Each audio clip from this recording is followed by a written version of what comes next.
Hi friends, இப்போ ஜனநாயகன் படத்து மூலமா எல்லா திரைப்படத்துக்கும் ஒரு செம்மையான சம்பவம் கிடைச்சிருக்குன்னே சொல்லலாம். சென்சார் சர்டிஃபிகேட் எப்பயுமே 60 நாளுக்கு முன்னாடியே தான் அனுப்பணும் அப்படின்ற ரூல்ஸ் இருந்தது. ஆனால் இப்போ நம்ம ஜனநாயகன் எஃபெக்டால 18 நாளுக்கு முன்னாடி அனுப்புனாலே போதும் அப்படின்ற மாதிரி ஒரு சம்பவம் நம்ம ஜனநாயகன் அமைச்சிருக்கு. அண்ட் ஆல்சோ ஜனநாயகன் படத்துக்கு இப்போ மேல்முறையீட்டுக்கு யாரும் போகல. அண்டு வாரியத்துக்கு மறு ஆய்வுக்கு மட்டும்தான் போயிருக்கு. அண்டு அவங்களும் இப்போ மௌனமா இருக்காங்க.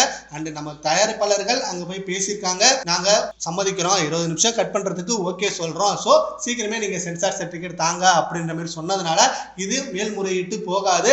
அண்டு தணிக்கை குழு சீக்கிரமே சென்சார் சர்டிபிகேட்டை கொடுக்க போகுது. அந்த நாள் ரொம்ப தூரம் இல்ல, சீக்கிரமே கிடைக்க போகுது அப்படின்னு சோசியல் மீடியால நிறைய சினிமா டிராக்கர் சொல்லிட்டு இருக்காங்க. ஸோ இது மிகப்பெரிய ஹாப்பியான நியூஸ் தான் தளபதி விஜய் ஃபேன்ஸ்க்கு. கண்டிப்பா பிப்ரவரி மந்த்ல நம்ம ஜனநாயகன் ரிலீஸ் ஆகிடும் அப்படின்னு சொல்றாங்க. சீக்கிரமே அந்த அனௌன்ஸ்மெண்ட் வரணும். தளபதி விஜய் ரசிகர்கள் அந்த ஒரு மொமெண்ட்டுக்காக தான் வெயிட் பண்ணிட்டு இருக்காங்க.